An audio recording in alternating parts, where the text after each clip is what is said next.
क्या क्या तूने कहा? क्या विचार करके ऐसा अनुचित वरदान मांगा?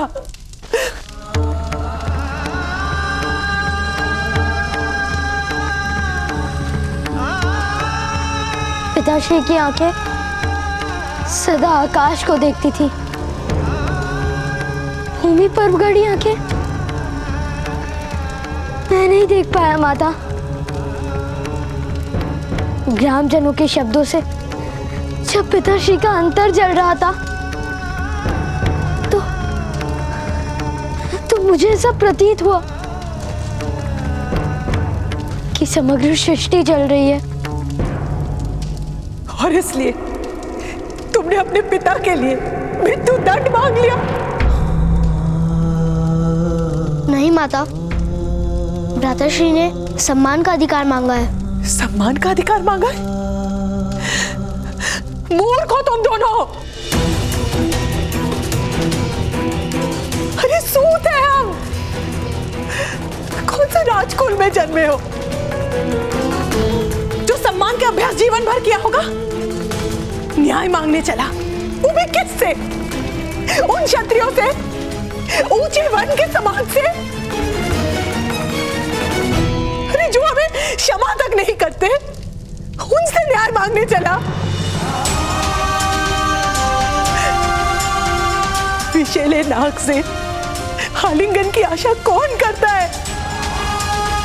कर इस तरह तो तुमने जीते जी अपने पिता की चिता जला दी।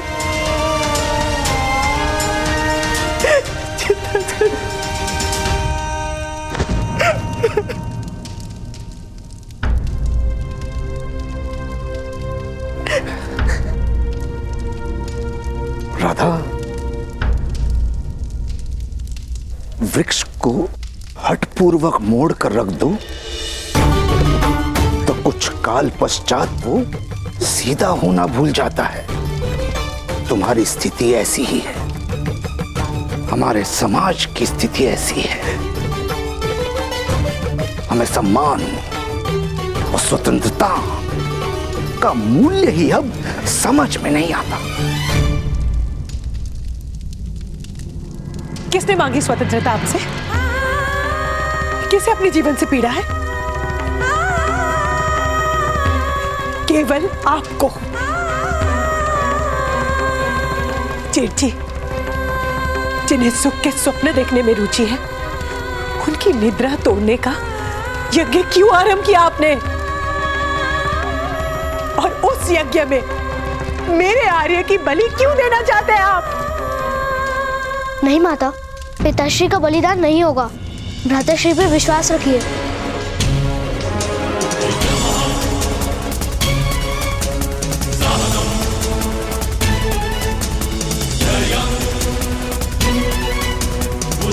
मैं वचन देता हूँ माता, मैं पिताश्री को मुक्त करवा कर रहूंगा और उन्हें मिथ्या सिद्ध करूंगा जिन्होंने हमें न्याय नहीं दिया।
वायु के कारण दिए और मशाल दोनों बुझ गए। मैं पुनः जला देती हूँ।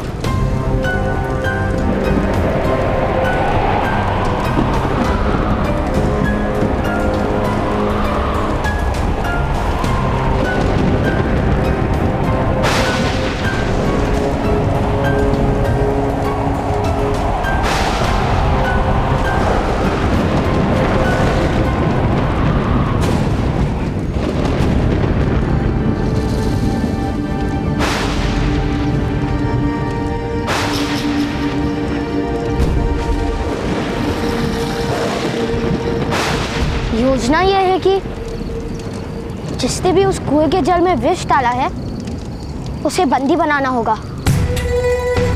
अवश्य ये कार्य ग्राम रक्षक ने किया था, अन्यथा पिताश्री को बंदी बनाकर इतनी पीड़ा क्यों दी उसने? राजसभा में कर्ण के कारण उनका अपमान हुआ था, अवश्य उसी का प्रतिशोध ले रहे हैं वो।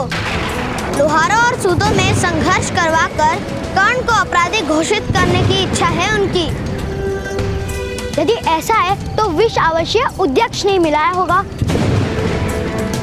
मेरे पिताश्री कह रहे थे कि ग्राम रक्षक के सारे नीच कार्य वही करता है। मैंने सुना है कि उद्यक्ष महोदय जंगल के रास्ते शिव मंदिर की ओर जा रहे हैं। चलो उसका दमन करना होगा हमें।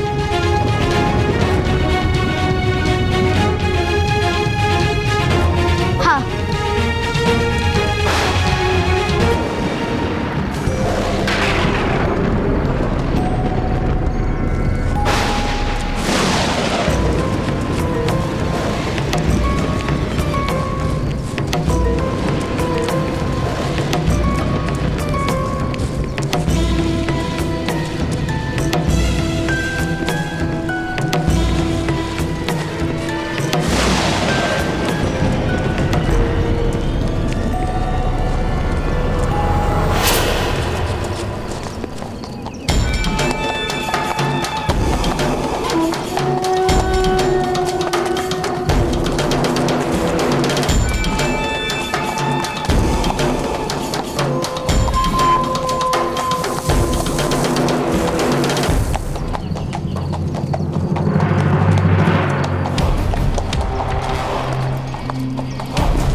सियार।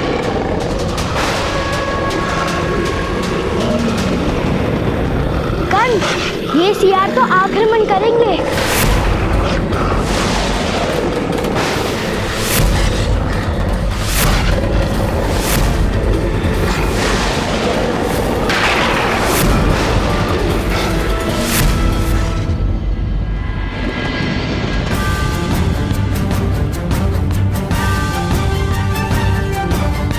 इस आरोप के कारण उनका सम्मान टूटा है। या तो सम्मान पूर्वक जीने का अधिकार दीजिए, अन्यथा मृत्यु दंड दीजिए। अधिकार तो ईश्वर देता है, मनुष्य तो केवल उसे स्वीकार करते हैं। कल्याण हो महामहिम।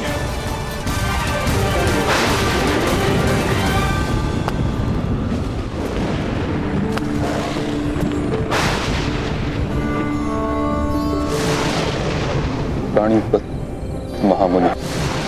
कल्याण हो। आप किस चिंता में पड़ गए? मनुष्य के जीवन को सरल बनाने के लिए जो व्यवस्थाएं निर्मित की जाती हैं,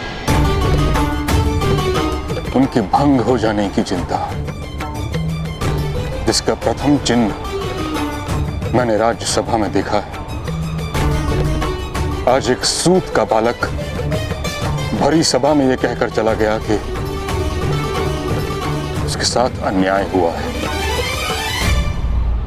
अगर ये वास्तव में सत्य है तो ये व्यवस्था अनुचित है, क्षत्रियों का व्यवहार अनुचित है। राजा पर प्रजा का विश्वास उठ जाए, रक्षक पर प्रजा संदेह करने लगे, प्रजा असंतुष्ट हो,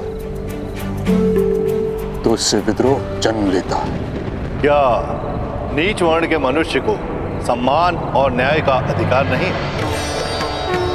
नहीं महामुनि, ऐसा कदापि नहीं। सम्मान और अधिकार, इन दोनों में किस प्रकार भेद हो सकता है? सभी तो परमात्मा के अंग हैं। किंतु व्यवस्था ऐसी हो गई है कि नीच वर्ण के मनुष्य का दमन और शोषण होता है। किंतु प्रत्येक मनुष्य को शस्त्र उठाने का अधिकार भी तो नहीं दिया जा सकता। अंकुश से अनुशासन रहता है और अनुशासन से न्याय। यथार्थ कह रहे हैं आप, किंतु शस्त्र धारण करने वाला अपनी बुद्धि, विवेक और ज्ञान का त्याग कर रहा है, यह भी तो सत्य है। अर्थात एक उत्तम व्यवस्था शोषण का कारण बनती जा रही है। और एक बात स्मरण रहे महामहिम, सतयुग समय का प्रथम खंड था। तब मनुष्य समाज में गुण अधिक थे, इसलिए वर्ण व्यवस्था मनुष्य के मूल्य और सम्मान का आधार नहीं था।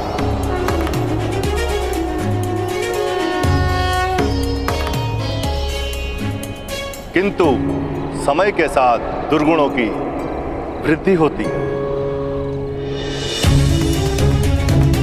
त्रेता में ज्ञान समाज के छोटे भाग में सीमित हो गया। द्वापर में सामर्थ्य इसी प्रकार क्षत्रियों तक सीमित हो गया।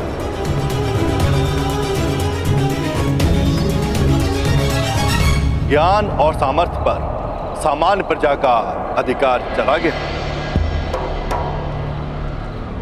इसी कारण से आने वाले कलयुग में यही व्यवस्था दमन और शोषण का कारण बनेगी। और जब दमन होता है तो विद्रोह भी होता ही है। तो फिर आप ही बताइए महामुनि, ऐसी स्थिति में क्या उचित होगा? हम केवल अपने कर्तव्य मार्ग पर चलते हुए ईश्वर के अवतार की प्रतीक्षा कर सकते हैं। व्यवस्थाओं को शुद्ध करने का प्रयत्न भी कीजिए महामहिम। सिंहासन पर धर्म और सामर्थ्य एक हो, ऐसा प्रयत्न कीजिए। यथाशक्ति समाज को सुख देने का प्रयत्न करें। महामुनि प्रणिपात। कल्याण हो। ताक्षरी, भ्राता पांडु के यहां से समाचार आया है। सब कुशल तो है विदुर? संतान का जन्म सदैव कुशल ही होता है महामहिम। पांडु का दूसरा पुत्र जन्म ले चुका है।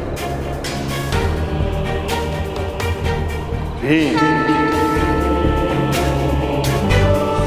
महामुनि, धृतराष्ट्र को पुत्र का सुख कब प्राप्त होगा? पुत्र का सुख तो शीघ्र ही प्राप्त हो।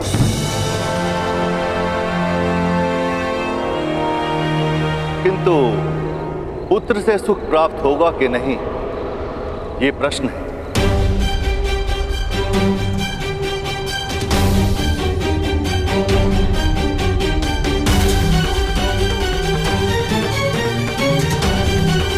कल्याण हो।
कुछ नहीं होने दूंगी मैं पुत्र। तुम्हारा जन्म होगा।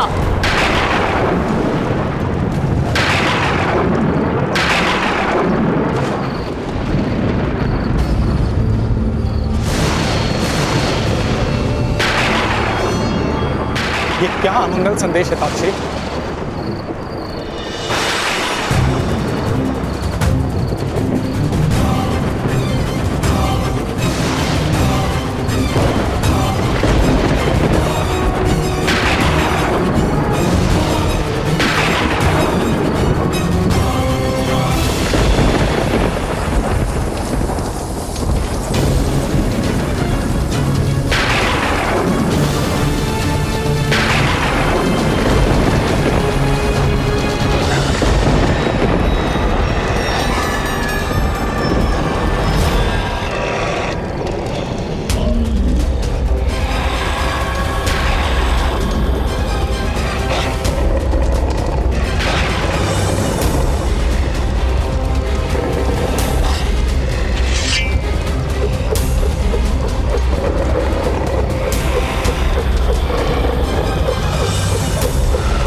पवन इतनी गति से क्यों चल रही है? ये ध्वनियां क्या हो रहा है ये?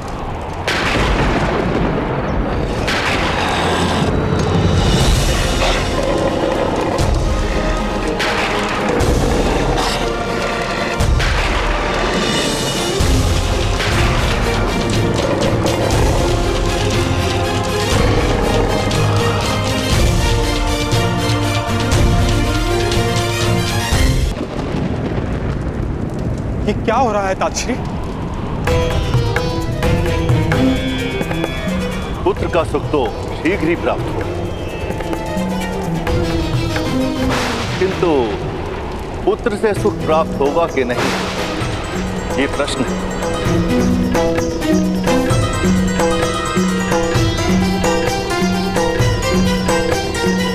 विदुर, हमें शीघ्र ही गर्भगृह की ओर प्रस्थान करना होगा।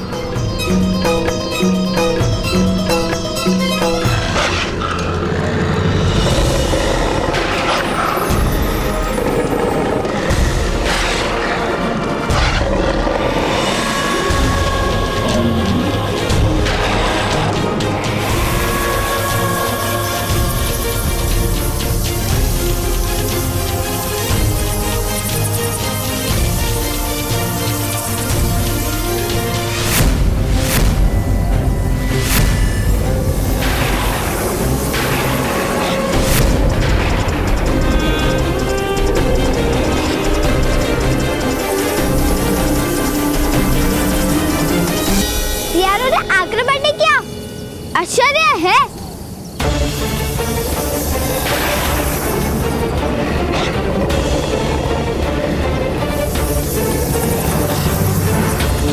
ये सारे प्राणी राजभवन की दिशा में जा रहे हैं। माता कह रही थी कि जब भी कोई अमंगल घटना घटती है तो उसका आभास प्राणियों को सबसे पहले हो जाता है। ऐसी क्या घटना हो सकती है राजभवन में?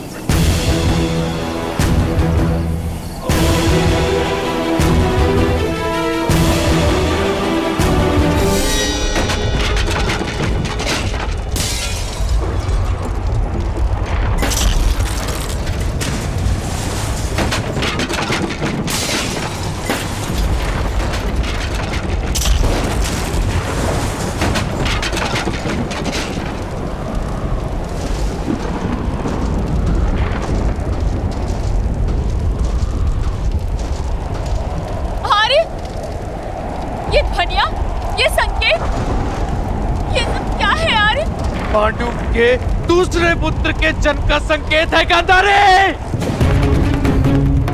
पुत्र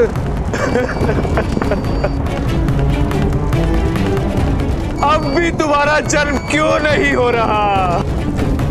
शास्त्र कहते हैं जब भी एक महान शत्रु का जन्म होता है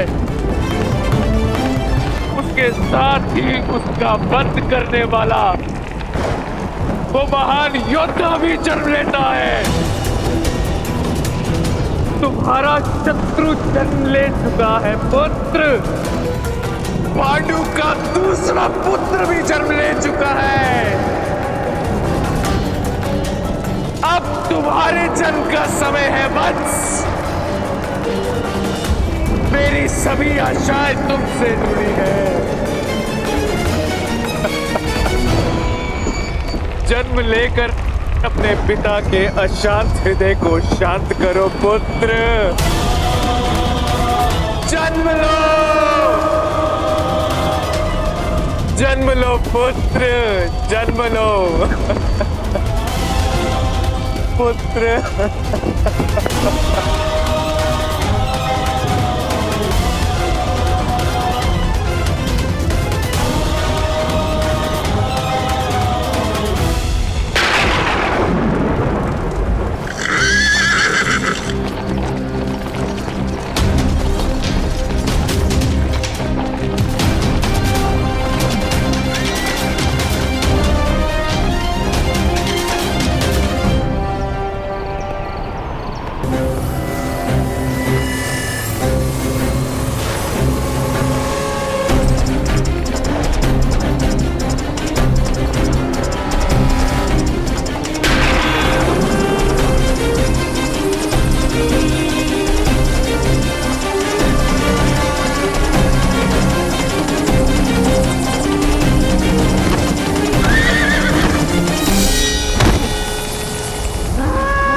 विदुर,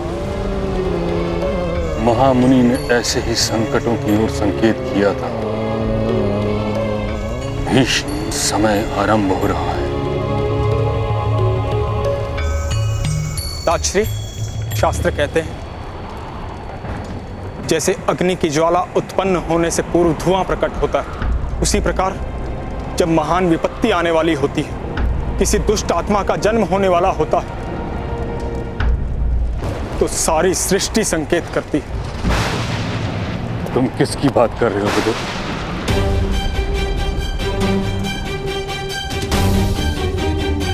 कहते हुए मेरा हृदय भग्न हो रहा है ताजश्री।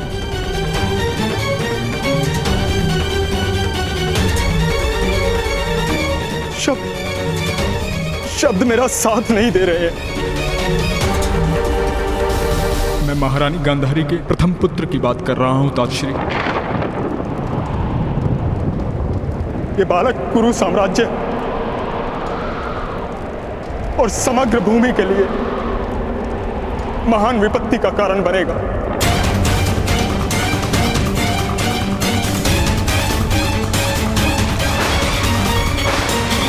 क्या तुम ये विश्वास के साथ कह सकते हो? ये संकेत स्पष्ट है ताजश्री। मैं अपनी अंतरात्मा से पूछता हूं। मैं कुरु साम्राज्य के सुख और सुरक्षा का विचार करता हूं। मुझे केवल एक मार्ग दिखलाई देता है। मेरा परामर्श है, आज जन्म लेने वाले उस बालक का नाश अनिवार्य है, नाश अनिवार्य है, नाश अनिवार्य है।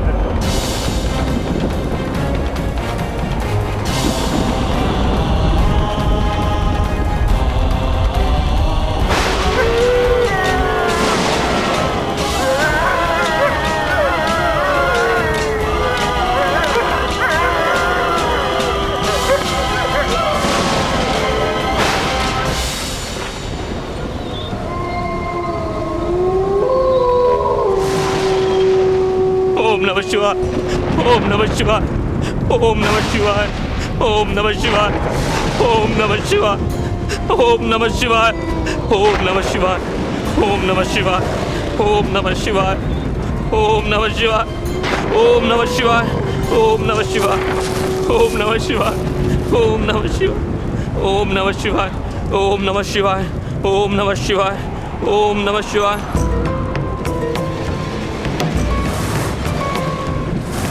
ओम नमः शिवाय, ओम नमः शिवाय, ओम नमः शिवाय, ओम नमः शिवाय, ओम नमः शिवाय, ओम नमः शिवाय। किंतु कर्ण, उठक स्वतः पे सत्य क्यों बताएंगे? मौन रहो। हमें नहीं, पूरे समाज को वृषाली।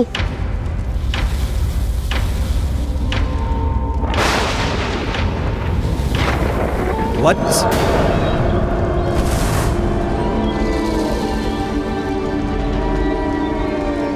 अर्धरात्रि को इस समय मंत्र जाप क्यों कर रहे हो अध्यक्ष? बड़े भयानक संकेत हो रहे हैं चारों ओर, बड़े भयानक संकेत हो रहे हैं चारों ओर स्वामी। ये प्रकृति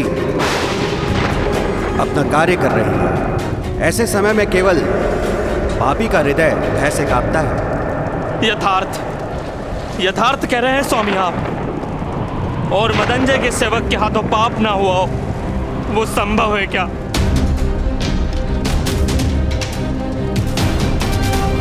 मुझे भय है कि मेरे साथ कुछ अमंगल होने वाला है। कल्याण। ओम नमः शिवाय, ओम नमः शिवाय।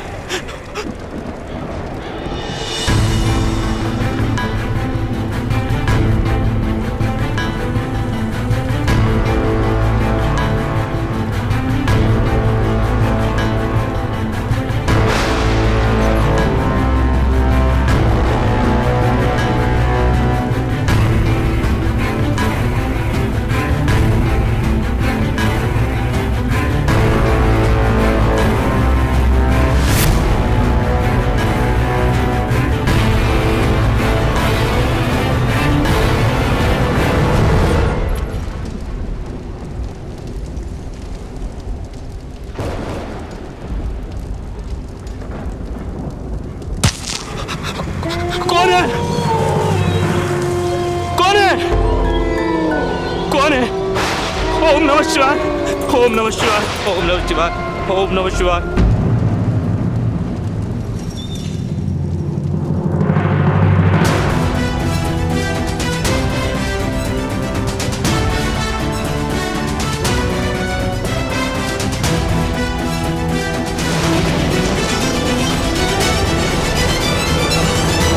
कौन है? कौन है यहाँ? बचाओ!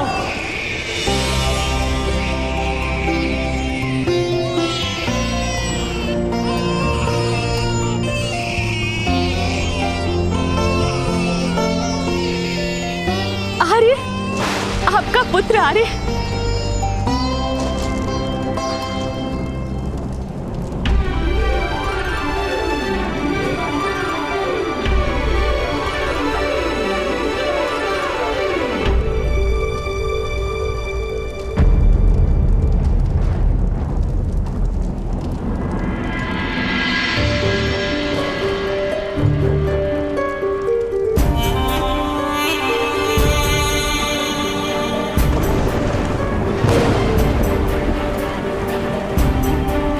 दासी,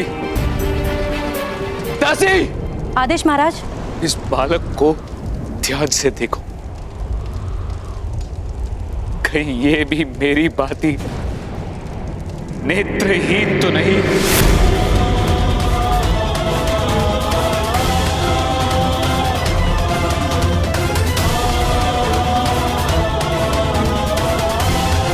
नहीं महाराज, राजकुमार तो आपका मुख देख रहे हैं, वो नेत्रहीन नहीं है।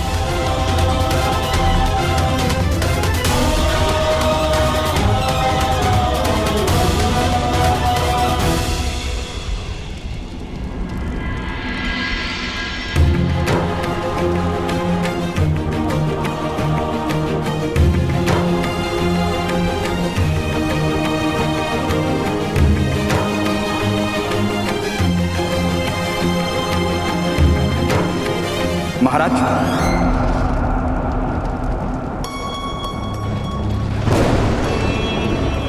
नवजात शिशु को स्नान से पूर्व स्पर्श करना अनुचित है।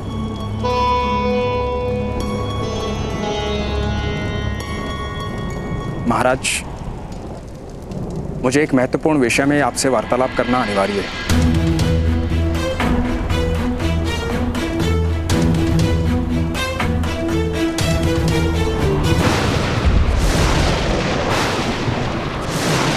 मेरे पुत्र का वध कर दूं? ये कैसा परामर्श है विदुर?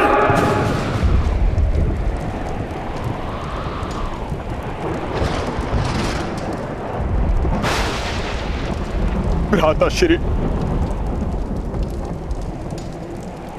जब दीवार में पीपल उगता है तो उसे उगते ही उखाड़ दिया जाता है।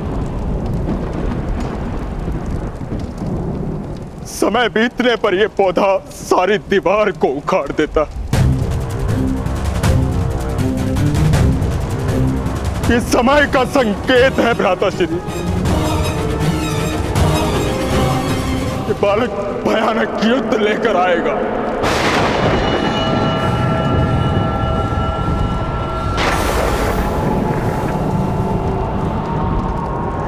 निर्दोष जीवों का बलिदान लिया जाएगा।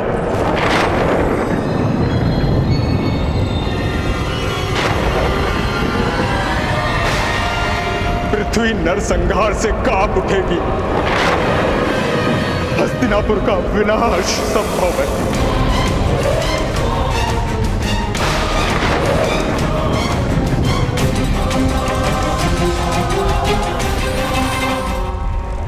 एक नवजात बालक के जन्म से भयभीत हो उठे हैं आप? नहीं,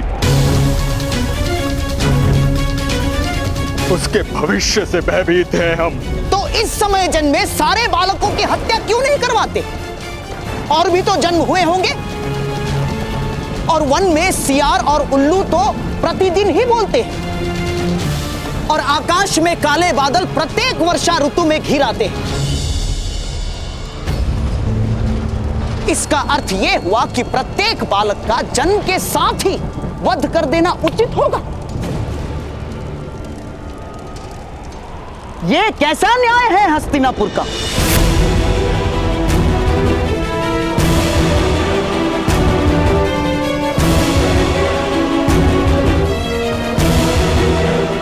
पिताश्री, भगवान ने आपको 100 पुत्र दान दिए। यदि एक पुत्र की आहुति से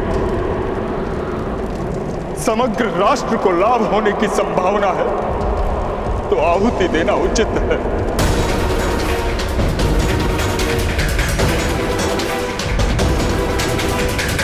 वैसे भी युद्ध में राजकुमार बलिदान देते हैं। बलिदान नहीं देता, वीर गति को प्राप्त करता है। वीर गति को, हत्या और वीर गति में अंतर होता है महामंत्री। महामहिम भीष्म का क्या मत है इस विषय में?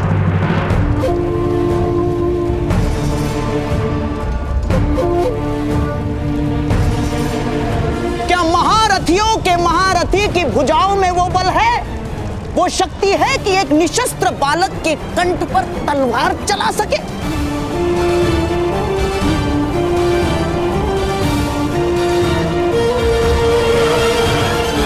एक बालक की हत्या के विचार से ही मेरा हृदय कांप उठता है।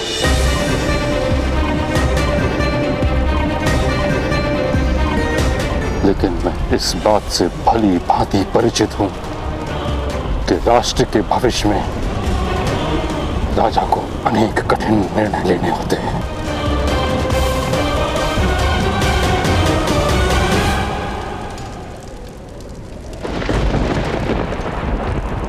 पिताश्री, मैंने अपने इस पुत्र के लिए अनेक वर्षों तक प्रतीक्षा की है।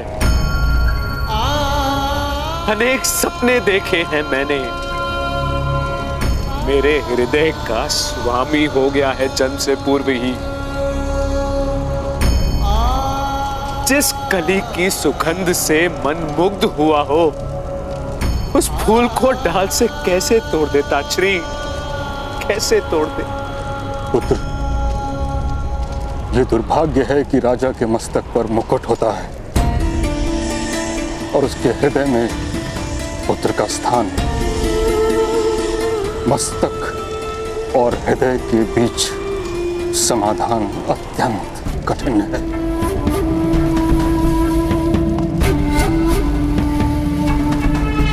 इस समय तो राजनीति मत खेलिए महामहिम, स्पष्ट उत्तर दीजिए, स्पष्ट।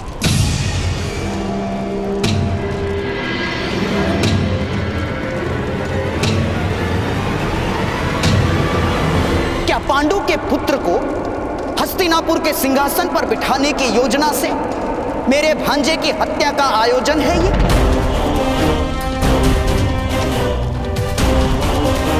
हैं? उत्तर दीजिए महामहिम।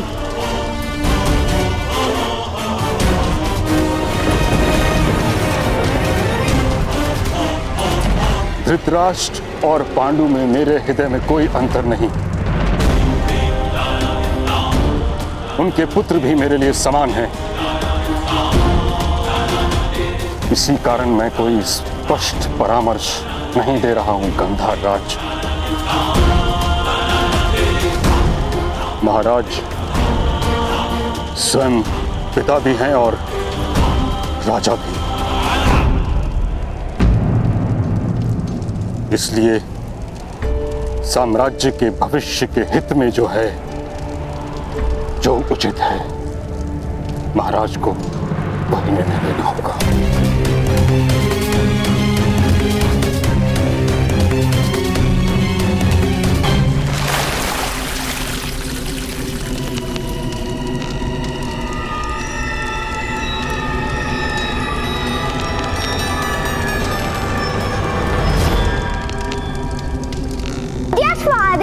यह स्टार्ट करने के पश्चात आपको बाता गगा में भी स्टार्ट करना आवश्यक है।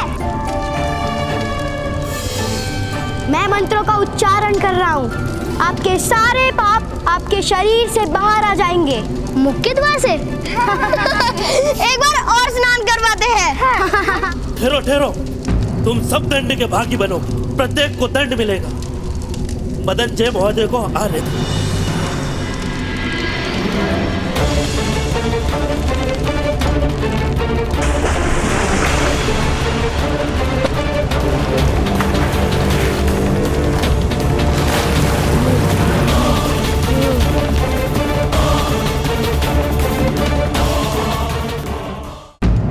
पर्याप्त है, पर्याप्त है असुरो।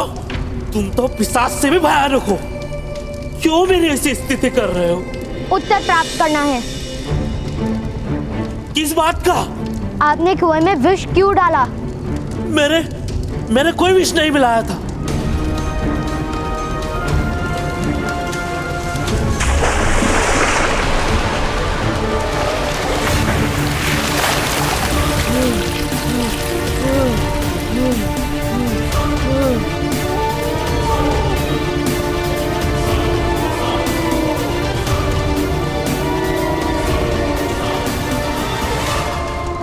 सत्य क्या है महोदय, बताइए, अन्यथा हम आपको सियारों के समक्ष फेंक देंगे और फिर वही आपका निर्णय करेंगे। हाँ, मैंने कुएं में विष मिलाया था।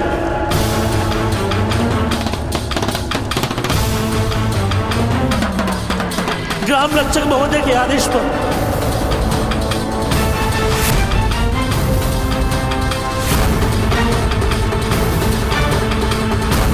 किंतु यह बात जान लेने से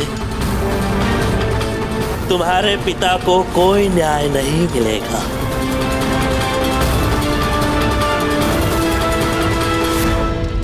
क्योंकि मैं राजसभा में ये बात बताऊंगा ही नहीं।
हम सब आपकी बात सुन चुके हैं अध्यक्ष महोदय। अब हम सब राज्यसभा जाकर सत्य बताएंगे।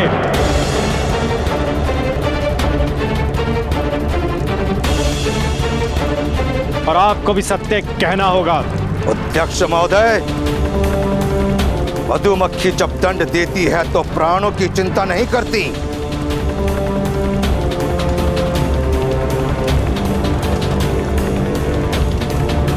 ये मधुमक्खी की शक्ति नहीं, उसके संकल्प का गुण है। इसीलिए आकार छोटा देखकर भ्रम में मत रहना।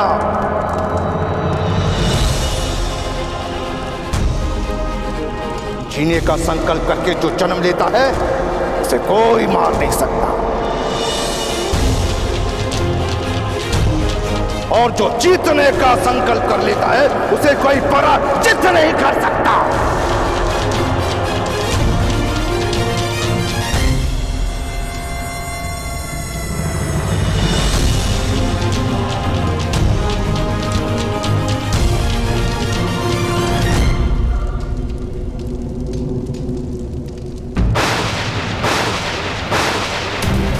प्रणिपात। भुगत ग्राम के सूत एकत्र हुए हैं, राजभवन के आंगन में महाराज से मिलने का आग्रह कर रहे हैं।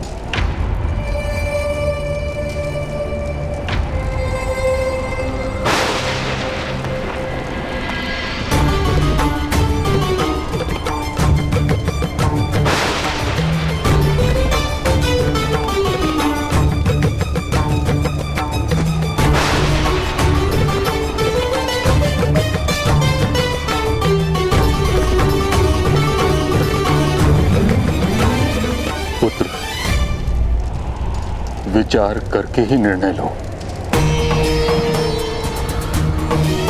यदि परामर्श तुम्हें उचित लगे तो विघातक को बुला लो। नहीं ताजश्री,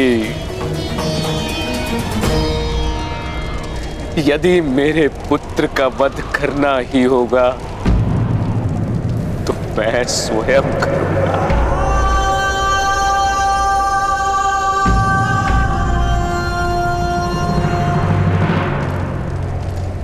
ये उसका अधिकार है ताजश्री कि वो अपने अंतिम समय में अपने पिता के हाथों में सोया हो।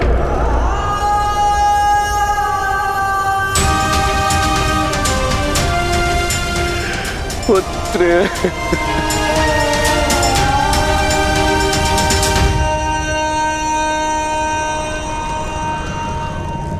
महाराज,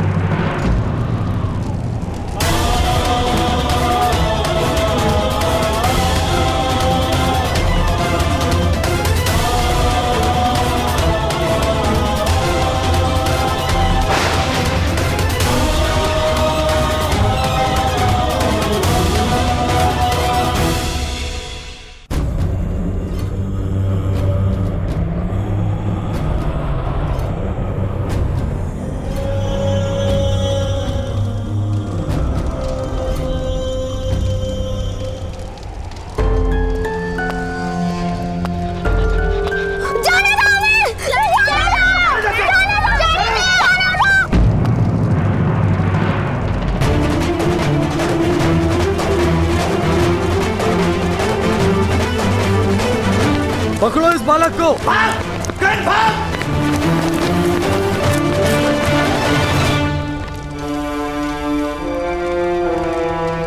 बालक, अर्धरात्रि में राजसभा में आने की अनुमति किसी को नहीं है। किंतु न्याय के लिए प्रतीक्षा करनी पड़े, वो भी तो अन्याय ही है महोदय। महामुनि ने कहा था। सुविचार सुनकर तोते की भांति कंठस्थ कर लेते हो। जी हाँ महोदय, आपको क्या अच्छे विचारों का विस्मरण हो जाता है? बालक, अपने ग्राम जाकर विश्राम करो। प्रातःकाल ही महाराज से भेंट हो पाएगी।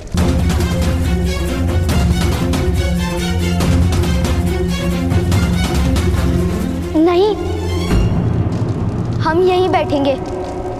मेरे पिताश्री कारागार में हैं। तुम्हें घर में किस प्रकार बैठ सकता हूँ महोदय? धनुष और तीर का संबंध है पिता पुत्र का। कोई एक कभी दूसरे का त्याग नहीं कर सकता।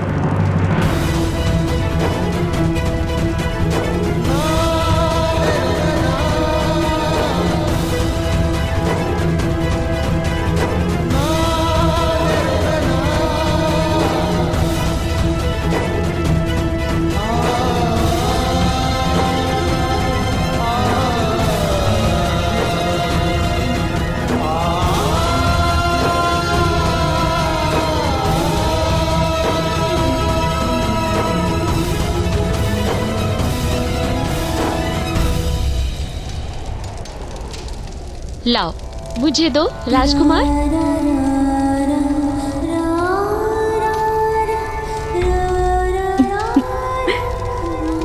बड़ा नटखट है ना?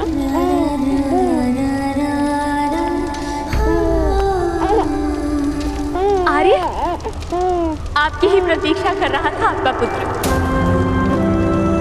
पिता का प्रथम स्पर्श पुत्र के लिए जीवन का सबसे बड़ा आशीर्वाद होता है आर्य।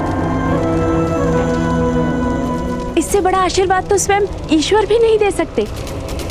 आइए आर्य, अपने पुत्र को अपनी गोद में लीजिए।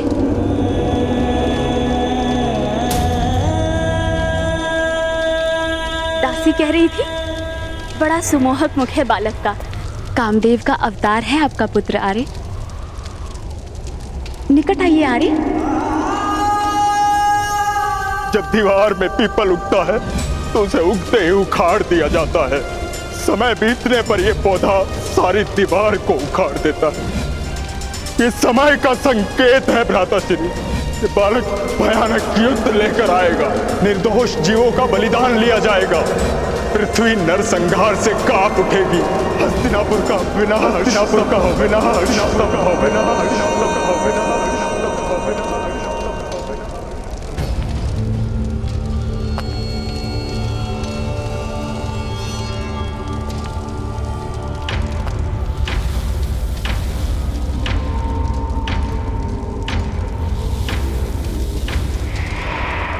नहीं गांधारी नहीं, महाराज इस समय स्वस्थ नहीं है। अपने ही पुत्र की हत्या करने पधारे हैं ये।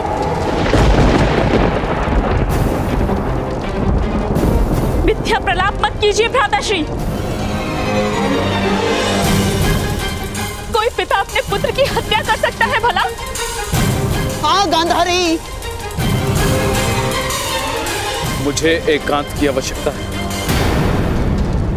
बाहर जाओ तुम दोनों।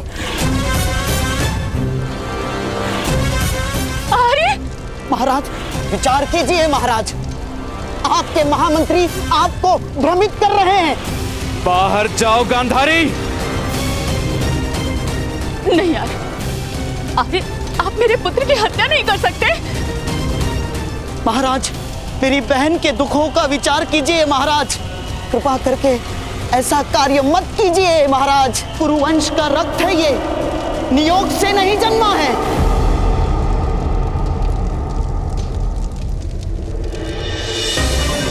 महाराज स्वयं पिता भी हैं और राजा भी, इसलिए साम्राज्य के भविष्य के हित में जो है महाराज को वही निर्णय लेना होगा।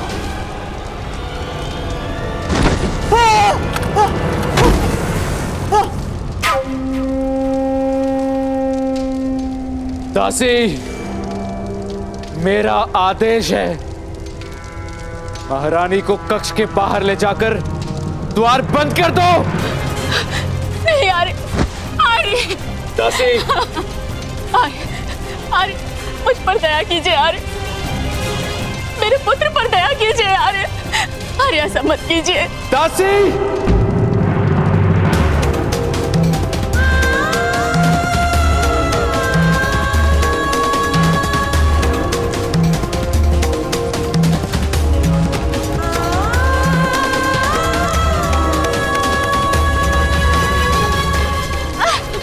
छोड़ो मुझे, अरे अरे अरे मुझे जाने दो, अरे मुझ पर दया कीजिए। अरे महाराज स्वयं पिता भी हैं और राजा भी, इसलिए साम्राज्य के भविष्य के हित में जो है महाराज को वही निर्णय लेना होगा।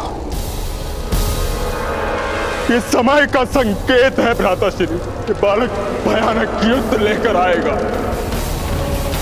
निर्दोष जीवों का बलिदान लिया जाएगा। पृथ्वी नरसंहार से कांप उठेगी। हस्तिनापुर का विनाश, हस्तिनापुर का विनाश, हस्तिनापुर का विनाश।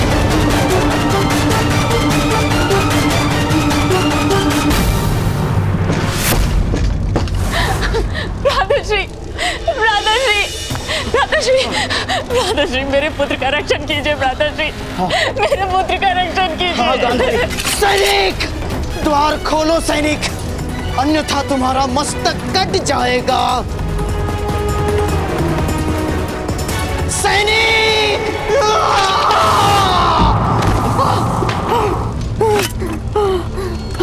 आओ आओ गांधारी।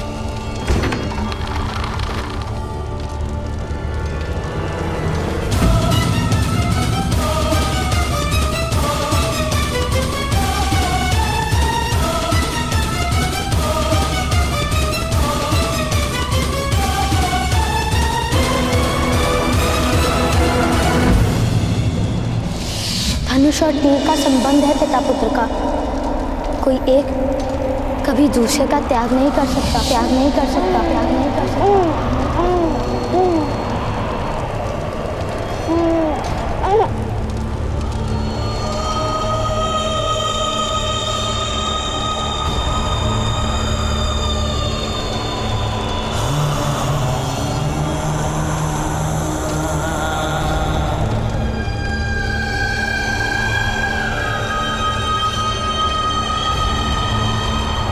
नहीं पुत्र,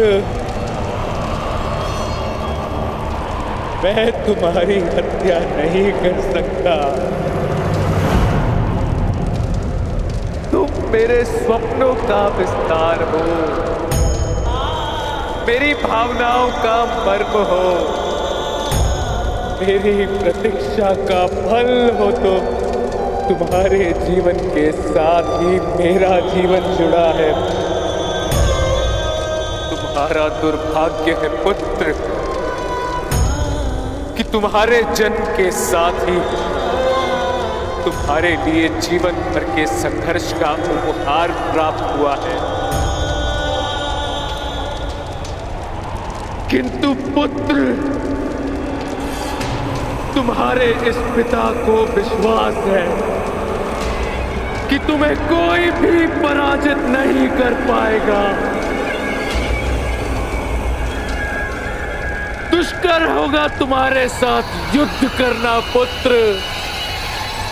दुर्योधन नाम रखता हूं तुम्हारा।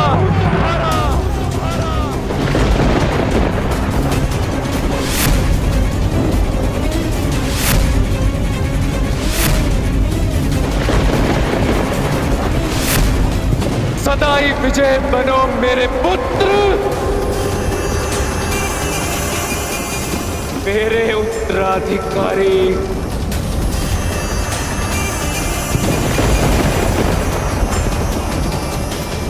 मेरे पुत्र।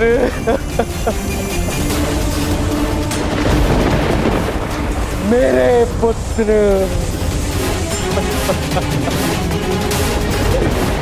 मेरा पुत्र।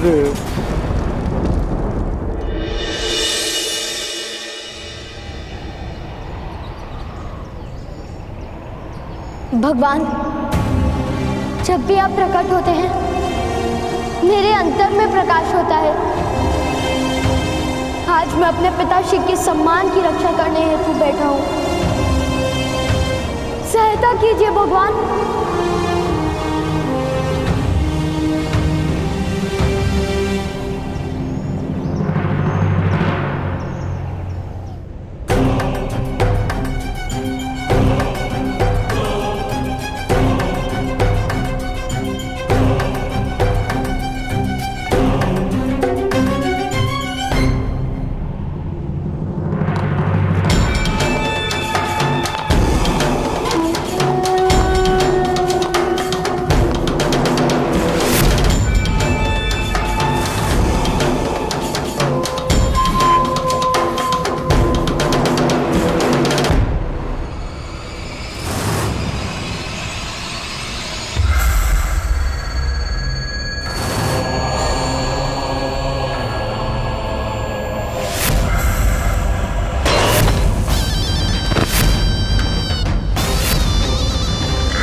सैनिकों, सारे सूतों के नाम लिख लो।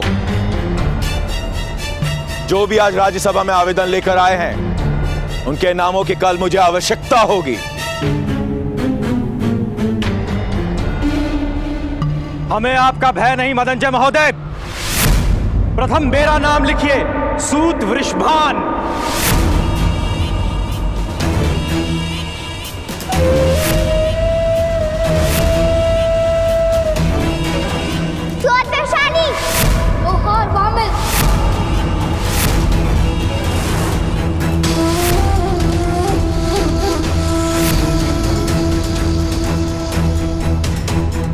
लोहार कमल।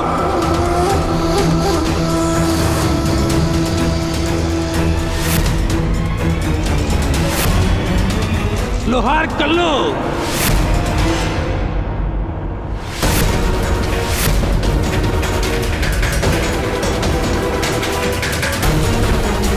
सूत विशेषण।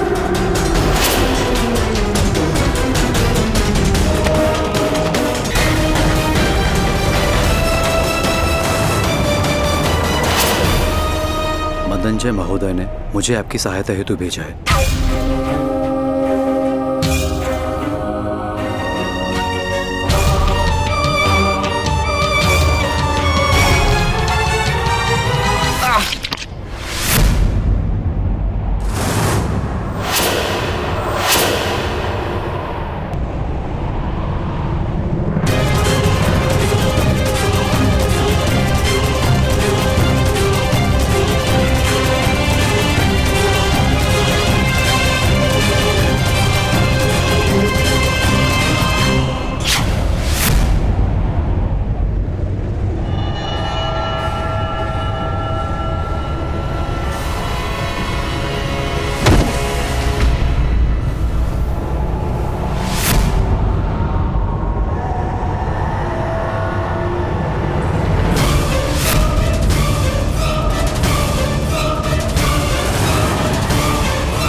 सैनिकों, इन सूतों ने एक क्षत्रिय की हत्या की है।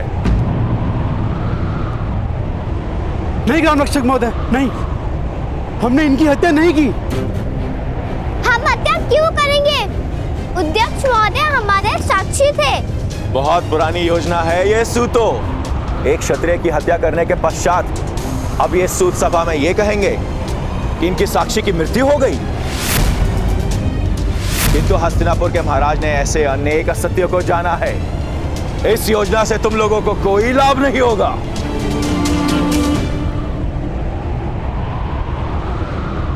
प्रपंच है ये। अध्यक्ष महोदय की हत्या आपने की है।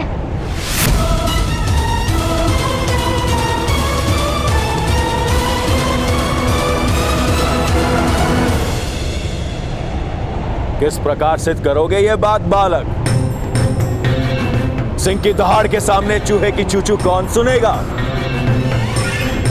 अध्यक्ष की हत्या के लिए सारे सूत समाज को दंड दिया जाएगा।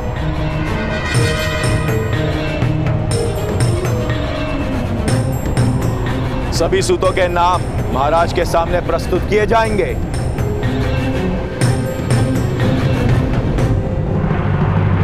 नहीं ग्राम रक्षक महोदय, हम यहाँ साक्षी के लिए नहीं आए। हमें क्षमा कर दीजिए महोदय, हमें क्षमा कर दीजिए।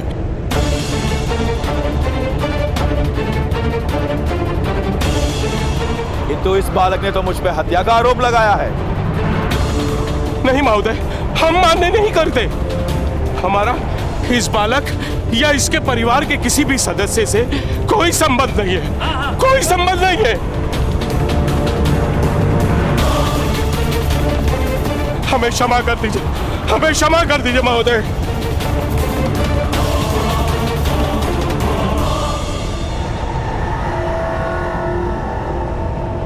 सूतो, पुरुष बनो। ऐसे स्त्री की भांति विलाप लेना शोभा नहीं देता। सारा समाज एकत्र एक साथ खड़ा होगा तो ऐसा अन्याय करने का कोई दुस्साहस नहीं करेगा। अरे मौन रहो तुषेण, सामर्थ्य के सामने किसी की नहीं चलती। हम भाई परिवार लेके बैठे, क्रांति करने के प्रण नहीं लिया हमने।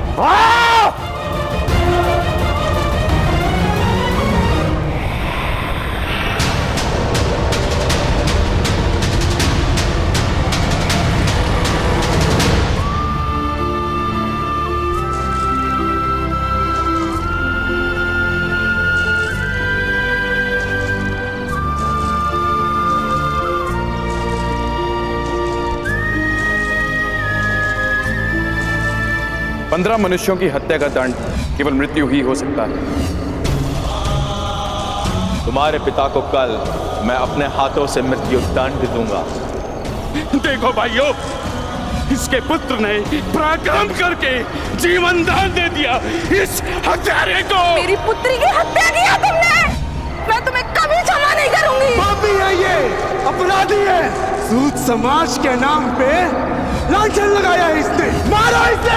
हमें ऐसे व्यक्ति के साथ समाज में नहीं रहना है। जा भाई जा, अपने परिवार को लेकर कहीं और चला जा। जीवन दान मांग लो, अधिकार मांगोगे तो तुम्हारे पिता को अवश्य मृत्युदंड प्राप्त होगा। कल प्रातः काल तुम अपराधी को प्रस्तुत करो, अन्यथा तुम्हारे पिता को दंड प्राप्त होगा।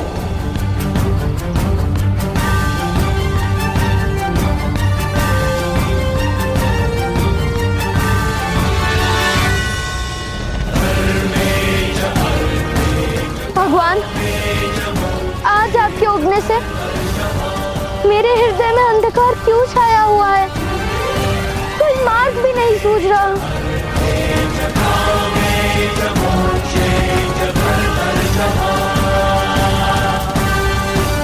क्या मैं वास्तव में दुर्भाग्य हूँ माता पिता के लिए? क्या कल रात के अमंगल संकेत मेरे कारण हुए थे भगवान? पुत्र कर्ण,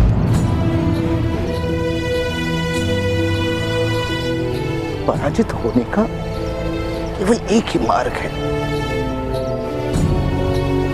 पराजय का स्वीकार कर लेना। जब तक तुम पराजय का स्वीकार नहीं करोगे, तब तक तुम्हें कोई पराजित नहीं कर पाएगा पुत्र।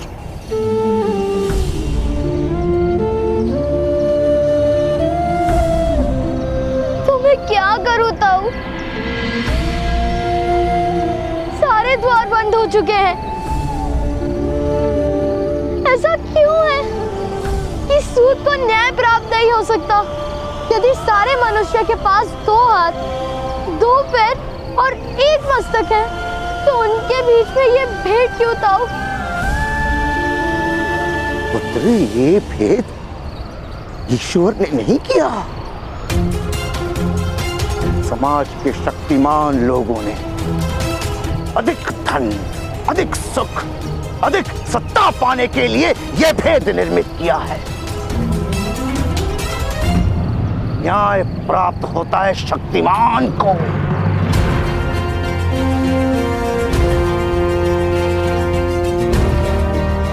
यदि न्याय की आशा है तो अपनी शक्ति का प्रदर्शन करो। किंतु मुझे धनुष उठाने की स्वतंत्रता नहीं ताऊ। किसने स्वतंत्रता पर मर्यादा बांधी है? इन्हीं क्षत्रियों ने जो तुम्हारे पिता की हत्या करने को सच है। उनकी दी हुई मर्यादा का आदर करने का समय है तुम्हारे पास? नहीं ताऊ। तो उठो, मार्ग निर्मित करो, उठाओ।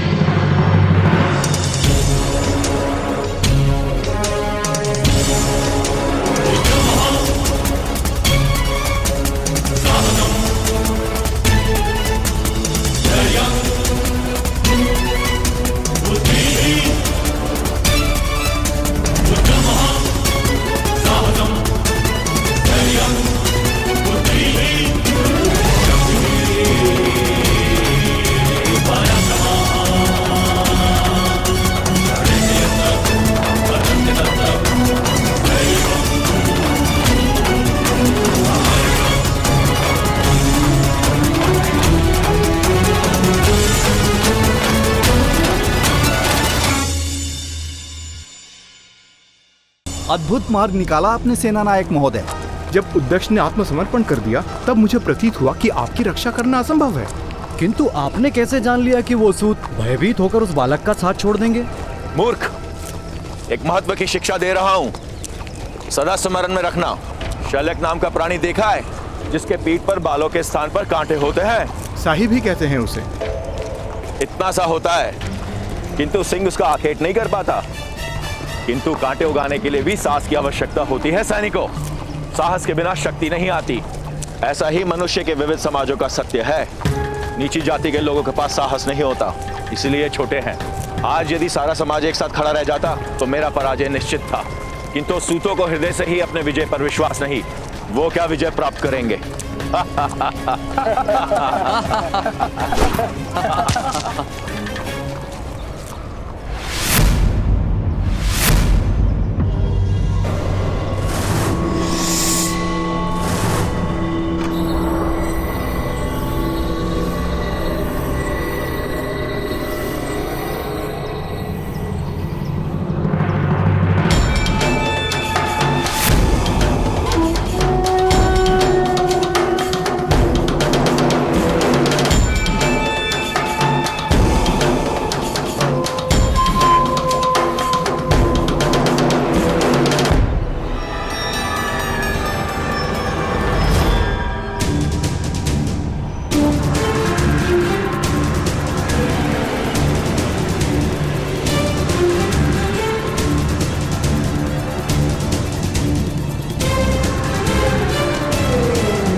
कहते हैं ना मदन जी महोदय।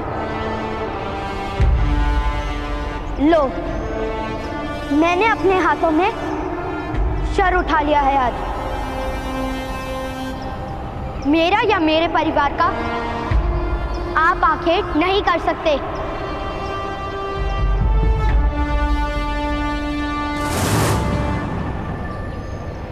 सूतपुत्र, तुमने धनुष उठाने का दुस्साहस किया। चलाने के लिए अनुमति भी नहीं मांगूंगा मदनजय महोदय। यदि जीवित रहना है तो उस पत्र पर अपनी मुद्रा अंकित कर दीजिए। स्वीकार कीजिए कि कुएं में विष डालने से लेकर अध्यक्ष महोदय की हत्या करने तक का सारा षड्यंत्र आपने रचा था।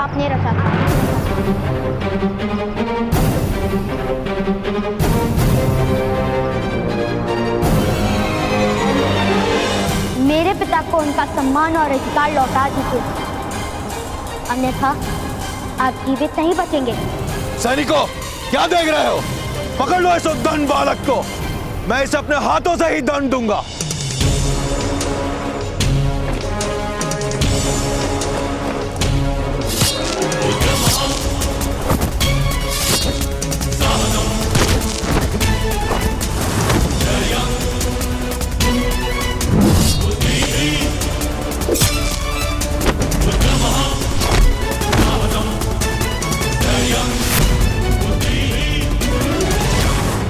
क्षमा महामहिम, क्षमा।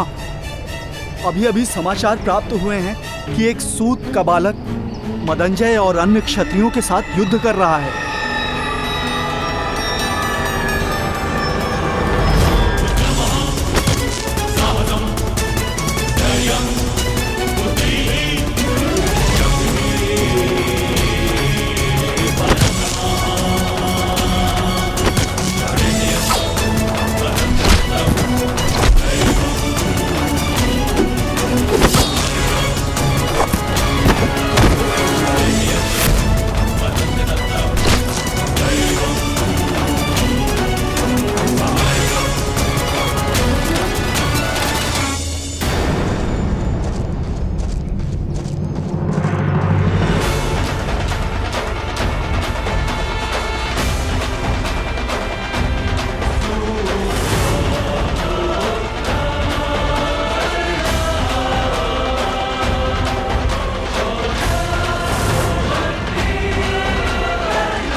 मैं आपका वध नहीं करूंगा। आपका जीवित रहना मेरे लिए आवश्यक है।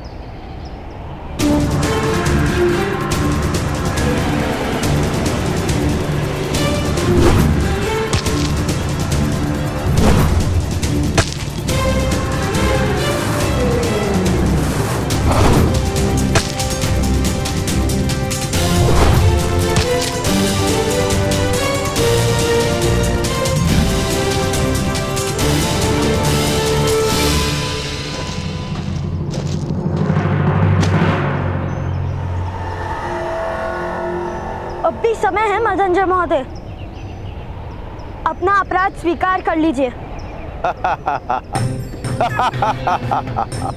सूतपुत्र, तुम्हारी विजय असंभव है। पर्वत से टकराने पर बादल रिक्त हो जाता है, पर्वत का कुछ नहीं जाता। हाँ, मैंने विष का प्रयोग करवाया था, किंतु मैं अपना अपराध कभी स्वीकार नहीं करूंगा। तुम्हारे पिता को मृत्यु दंड अवश्य मिलेगा, और यदि क्रोध में आकर तुमने मेरी हत्या कर दी तो तुम्हें भी मृत्यु दंड मिलेगा।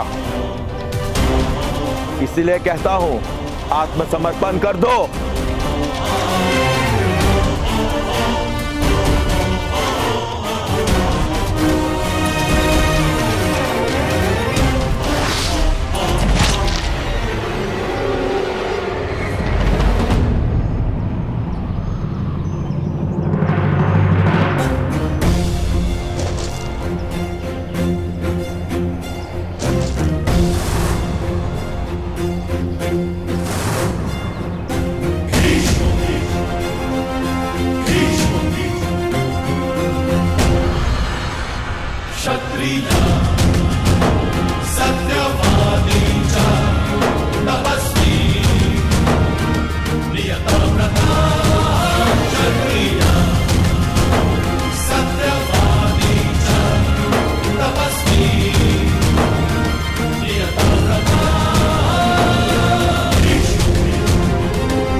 जगोत्पन्न धर्म रक्षक महाबली कुरु सम्राट धृतराष्ट्र पधार रहे हैं।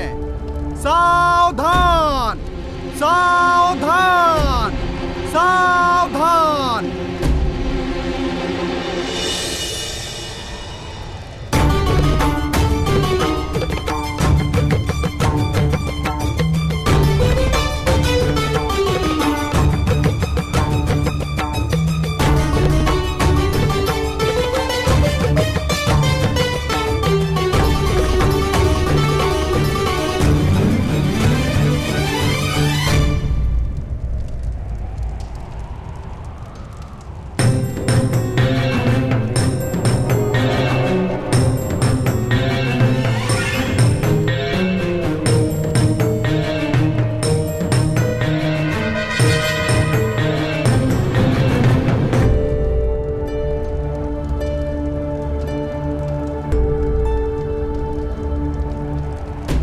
कहां है वो बालक विदुर जिसने हमारे पुत्र को जीवन दान दिया? समीप आओ बालक।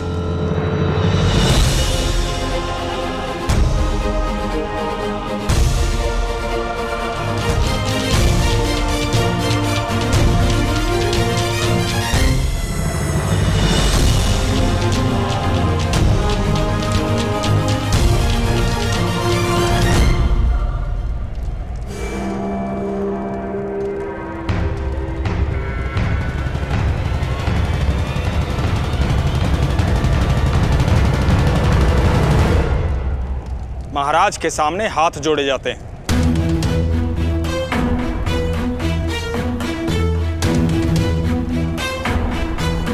न्याय प्राप्त हो जाए उसके पश्चात मैं हाथ जोड़ूंगा।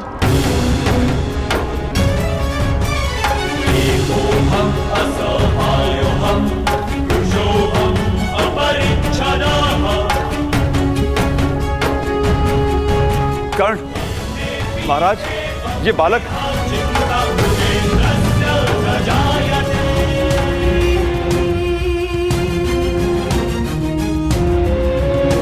ऐसा क्यों बालक? न्याय यदि दान में प्राप्त होगा तो आप पर लांछन लगेगा महाराज। इसलिए याचना नहीं करूंगा मैं।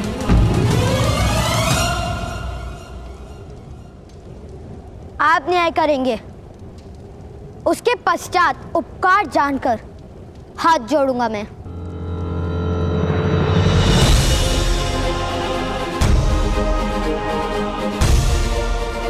मेरे पिताश्री कहते हैं कि उपकार का कभी विस्मरण नहीं किया जाता।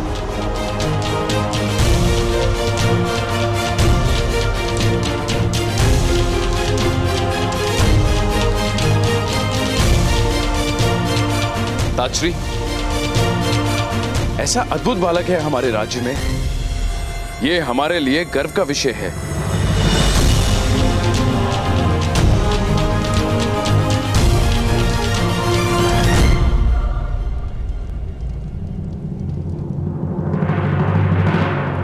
नाम क्या है तुम्हारा बालक?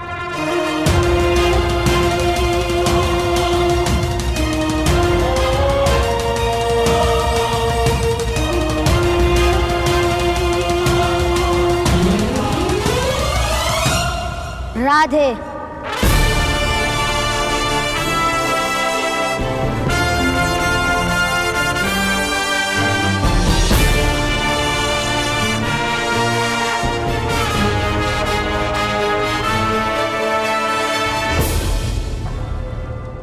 राधे, माता के नाम से स्वयं का परिचय देते हो राधे? क्योंकि पिता का नाम कहूंगा तो आप जाति पूछेंगे महाराज, और माता का नाम कहता तो आप प्रश्न पूछते।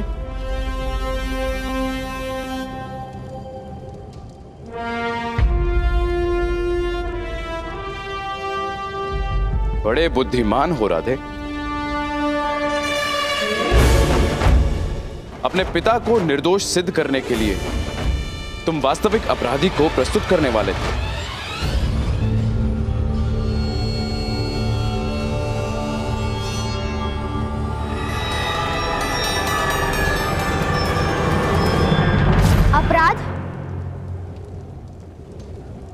रक्षक महोदय ने किया है महाराज।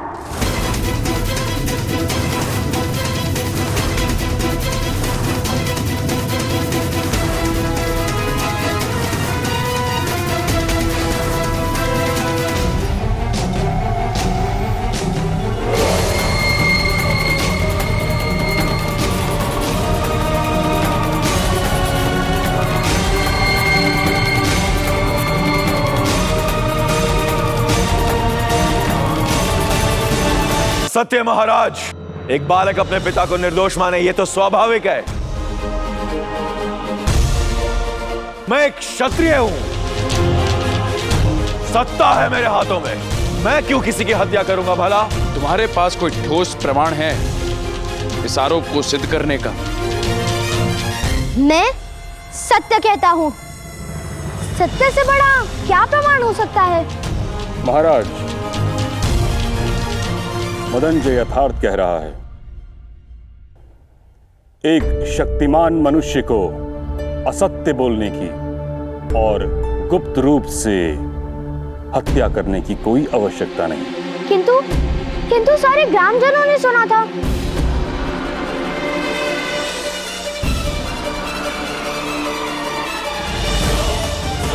महाराज, मेरा अनुभव है कि जब शक्तिमान मनुष्य को अपनी निर्बलता का ज्ञान होता है तब वह सर्वाधिक असत्य बोलता है। मदनजय, इस बालक का साक्षी हूं मैं।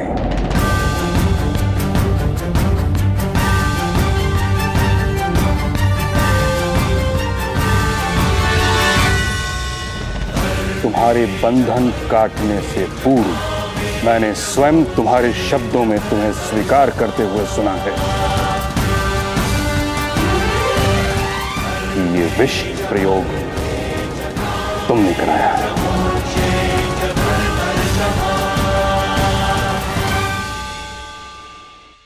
महाराज, महाराज मुझे क्षमा कर दीजिए महाराज। महाराज, स्वयं सर सेनापति ने मदनजय के अपराध में साक्षी दी। अब आरोपी अधिरथ को सम्मान सहित मुक्त कर देना और मदनजय को दंड देना उचित होगा।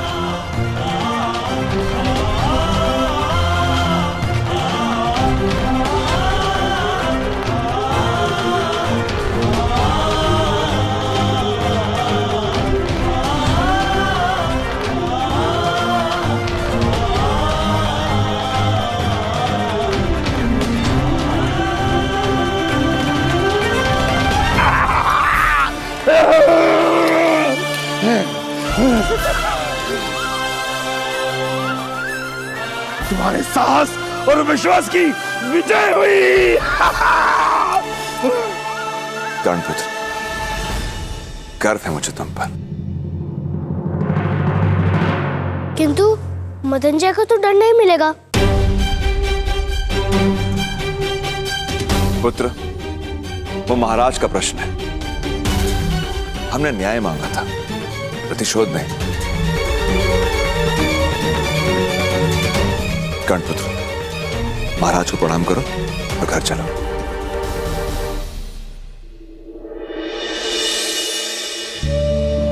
प्रणिपात महाराज।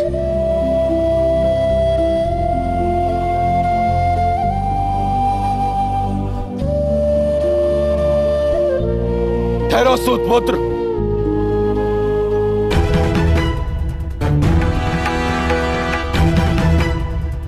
महाराज, एक सूतपुत्र ने शस्त्र उठाया, उसका न्याय कैसे होगा? मदनजय, हमारे यहां अपराधी को बोलने का अधिकार नहीं है। मैं अपराधी अवश्य हूं महाराज, किंतु हस्तिनापुर के सारे क्षत्रिय तो अपराधी नहीं। वे सब प्रश्न पूछेंगे। इस सूतपुत्र का न्याय भी कीजिए महाराज।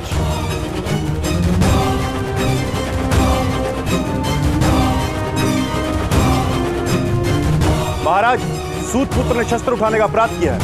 यदि सारा समाज शस्त्र उठाएगा तो व्यवस्था का क्या होगा? न्याय कीजिए महाराज। न्याय कीजिए महाराज। न्याय कीजिए महाराज, न्याय कीजिए महाराज, न्याय कीजिए महाराज, न्याय कीजिए महाराज, न्याय कीजिए महाराज। राज्य के क्षत्रियों को असंतोष होगा तो राष्ट्र को लाभ नहीं होगा। मौन रहो मदनजय। महाराज को भय दिखाने का साहस मत करो। जब मेरी मृत्यु निश्चित ही है तो भय किस बात का? महाराज, समग्र क्षत्रिय समाज विद्रोह कर देगा।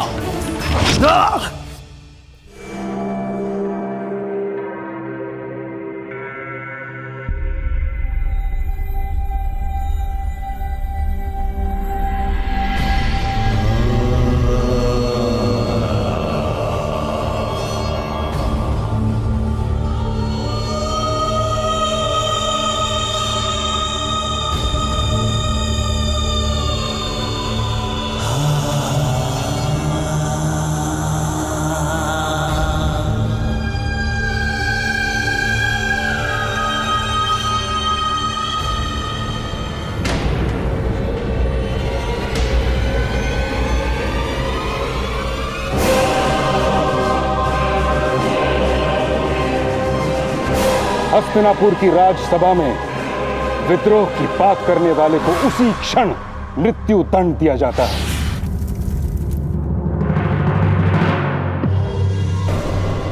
है कोई और क्षत्रिय जो विद्रोह की बात करने का इच्छुक हो?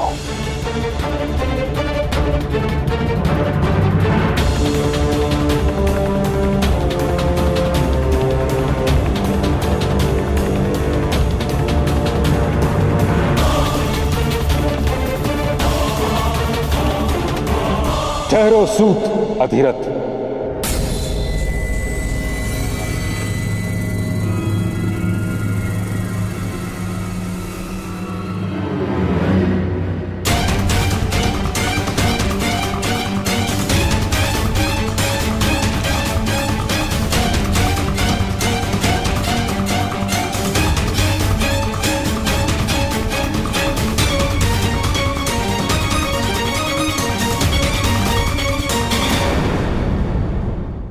ये सत्य है महाराज कि मदनजय अपराधी था और जो दंड उसको मिला है वह उचित है।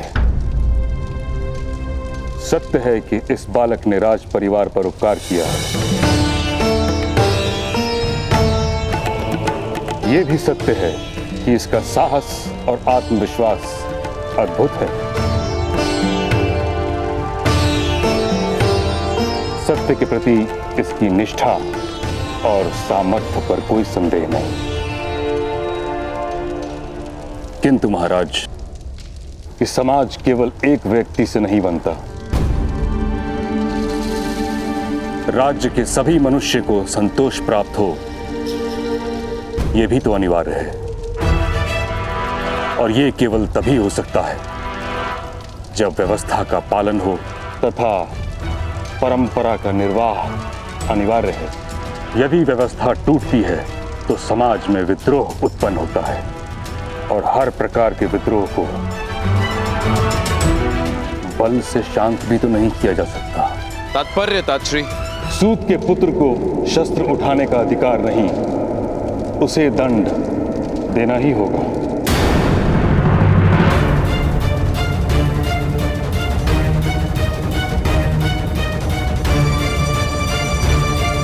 नहीं महाराज, कृपा कीजिए, बालक है। और इस बालक ने राज परिवार पर उपकार किया है तात्श्री। यथार्थ कह रहे हैं आप, इसीलिए इस बालक को कोई छोटा सा दंड दिया जाए, यही मेरी विनती है। मैं दंड स्वीकार नहीं करूंगा।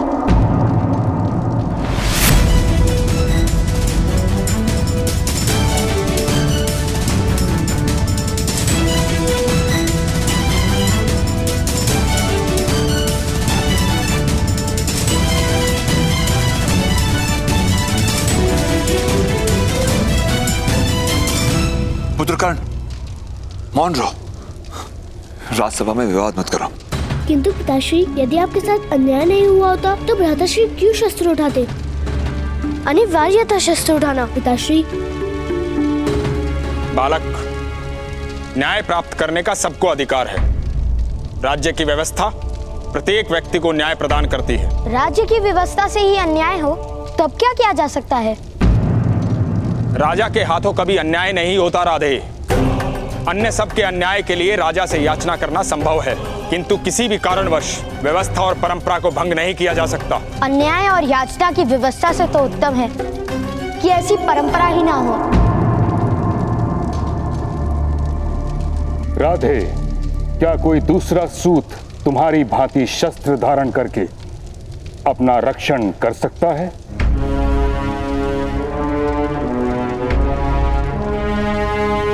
नहीं कर सकता।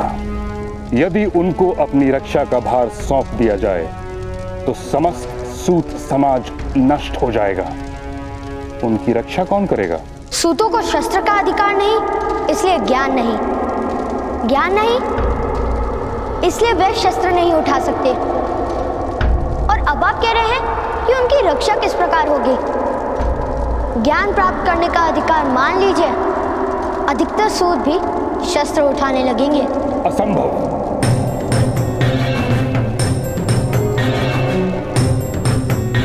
मरुभूमि में हरेक वृक्ष पर कांटे होते हैं, किंतु वन में प्रत्येक वृक्ष पर कांटे नहीं होते। वैसे ही मनुष्य एक समाज में रहता है और समाज में हर व्यक्ति को हर प्रकार का अधिकार नहीं दिया जा सकता। और ये निश्चित कौन करता है? परंपरा। परंपरा कोई एक व्यक्ति निर्मित नहीं करता, सहस्त्रों वर्ष से निश्चित होती आई है। समाज के इतिहास के अनुभवों से बनती है परंपरा। राजा केवल उसका वहन करता है। जब मैं जीवित नहीं था तब किसी ने किस प्रकार जाना होगा कि मैं कौन हूँ, मेरी स्थिति क्या है, मेरी इच्छाएं क्या हैं? उस समय की बनी परंपराओं को मैं आज क्यों स्वीकार करूं?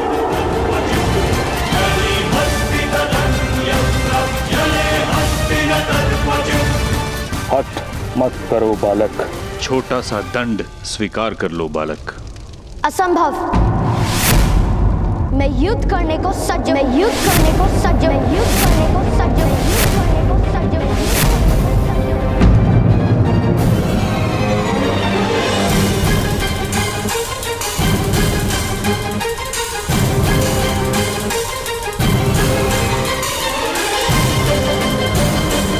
कर्ण, विद्रोह नहीं कर सकते तुम। महाराज, महामहिम, महामंत्री, मेरे पुत्र को क्षमा कर दीजिए। इसने विद्रोह किया है महाराज, इसे दंड मिलना चाहिए, मृत्यु दंड। इस सूत के बालक को मृत्यु दंड दीजिए। मृत्यु दंड दीजिए, मृत्यु दंड दीजिए, मृत्यु दंड दीजिए, मृत्यु दंड दीजिए, मृत्यु दंड दीजिए, मृत्यु दंड, मृत्यु दंड दीजिए, मृत्यु दंड दीजिए, मृत्यु दंड दीजिए, मृत्यु दंड दीजिए, मृत्यु दंड दीजिए, मृत्यु दंड, मृत्यु दंड दीजिए, मृत्यु दंड दीजिए। किसी में शक्ति हो तो दीजिए मृत्यु दंड।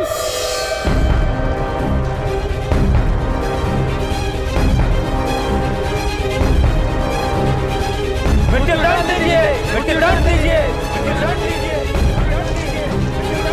कौन? मृत्यु दंड, मृत्यु दंड दीजिए, मृत्यु दंड दीजिए, मृत्यु दंड दीजिए।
भरे दरबार में शस्त्र उठाने का साहस? यदि आज तुम्हें क्षमा कर दिया तो कल ये कोई और करेगा इस राज्यसभा में।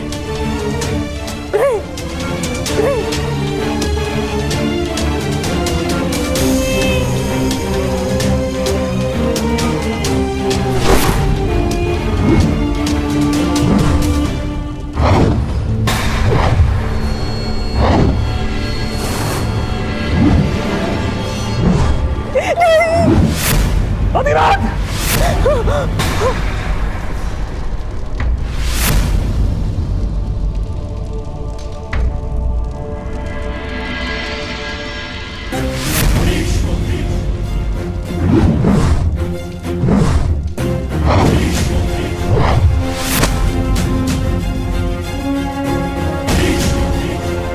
तुम्हारे प्राण नहीं लूंगा मैं। कुरु सभा में बालक की हत्या नहीं की जाती।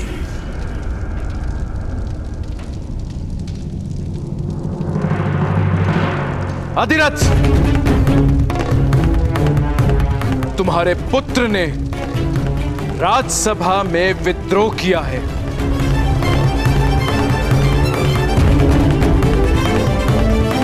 किंतु उसने मेरे पुत्रों को जीवन भी दिया है। इसीलिए हम तुम्हें केवल इतना ही दंड देते हैं कि आज के बाद तुम्हारा पुत्र कभी भी धनुष नहीं उठाएगा।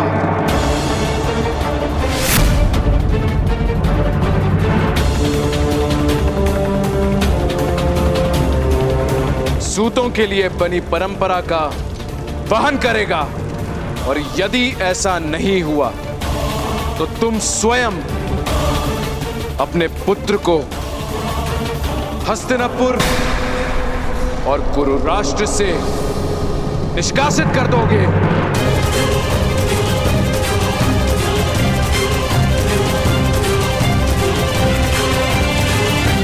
इस समय तुम दोनों मुक्त हो।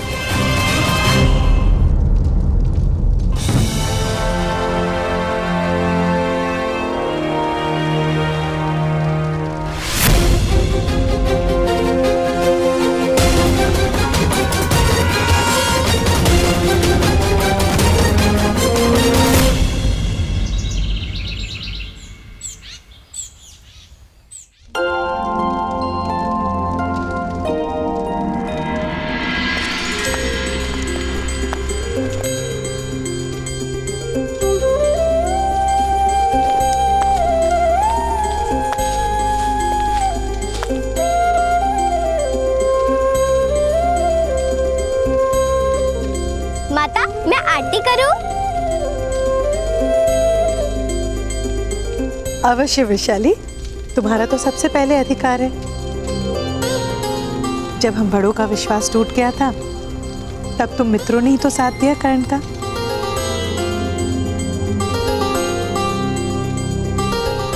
ये लो।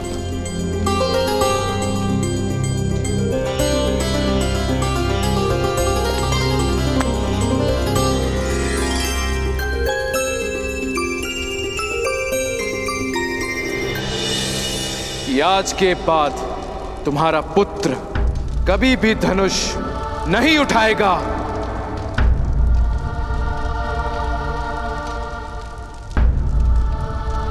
कर्ण, आज तुम यहाँ के सेनापति और मैं तुम्हारी सैनिक।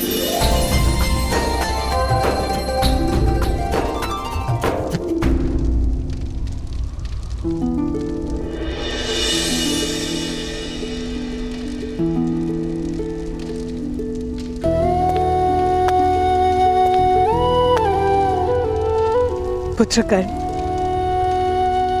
मुझे क्षमा कर देना।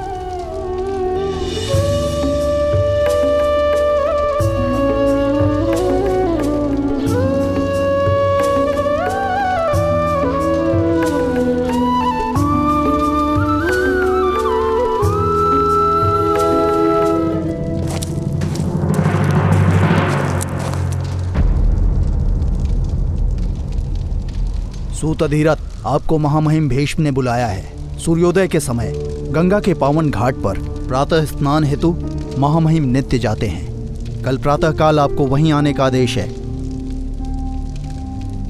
अवश्य।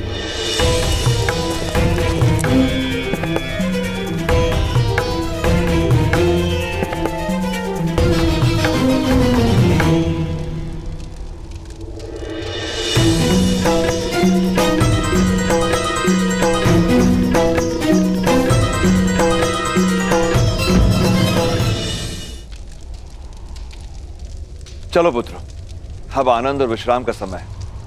बालकों के सम्मान में राधा आज सबको भोज देंगी। बामिल, शोण, कर्ण को ले जाओ।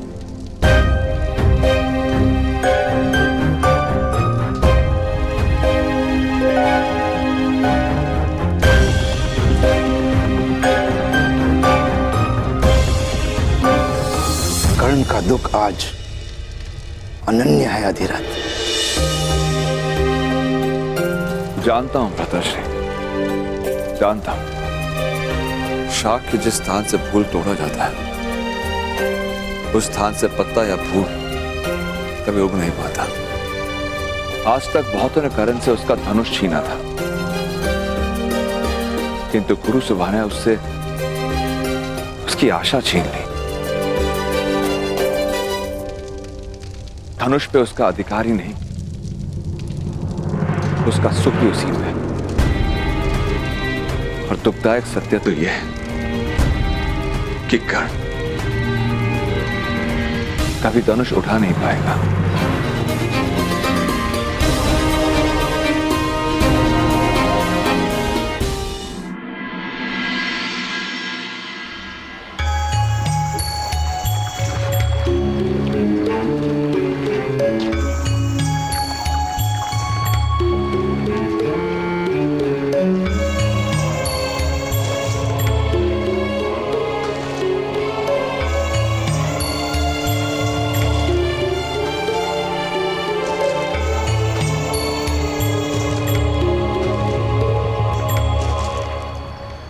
प्रणिपात मामाई। कल्याण हो। क्या कार्य करते हो? अभी अभी हसनापुर आए, अभी कोई कार्य आरंभ नहीं किया। मैं तुम्हें अपने सारथी के रूप में नियुक्त करता हूं।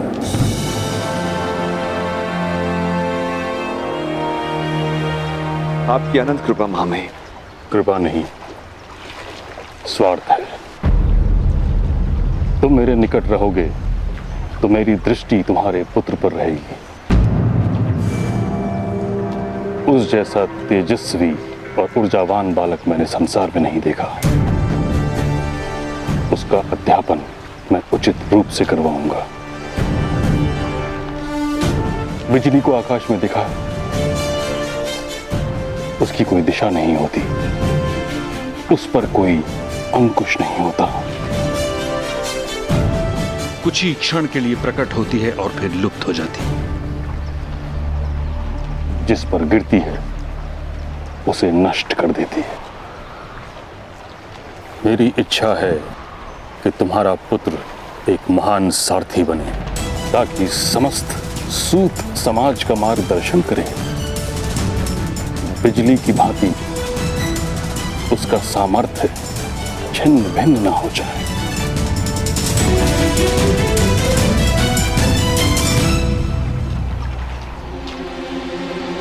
जी मामा।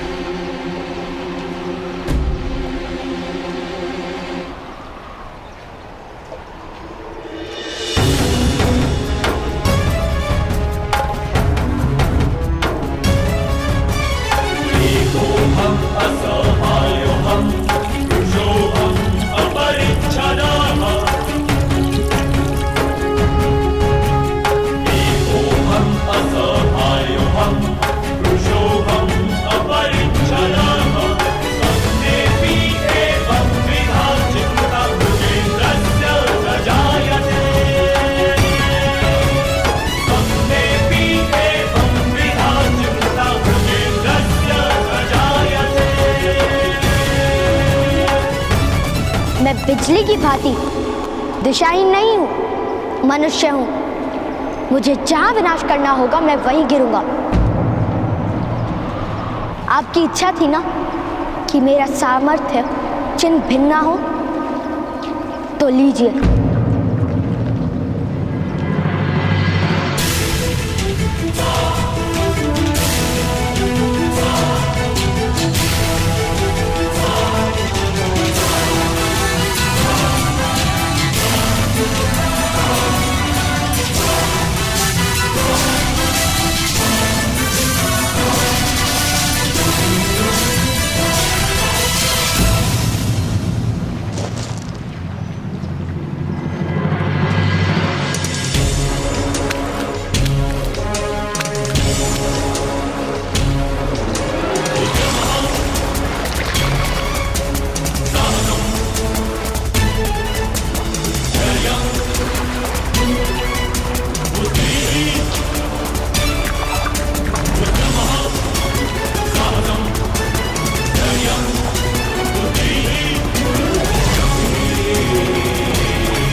भगवान सूर्य नारायण जी, मैं प्रतिज्ञा करता हूँ,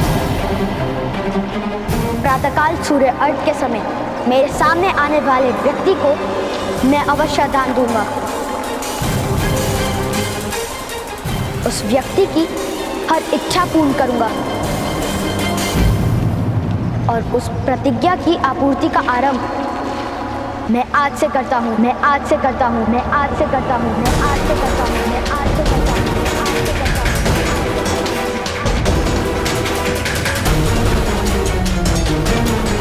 महामहिम भीष्म को दान देकर, दान देकर, दान देकर, दान देकर, दान देकर।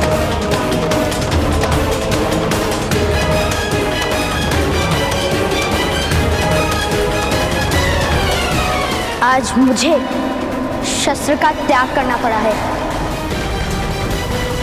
किंतु आगे जीवन में किसी कारणवश अगर मुझे शस्त्र उठाना पड़ा तब उसका त्याग कोई नहीं करवा पाएगा।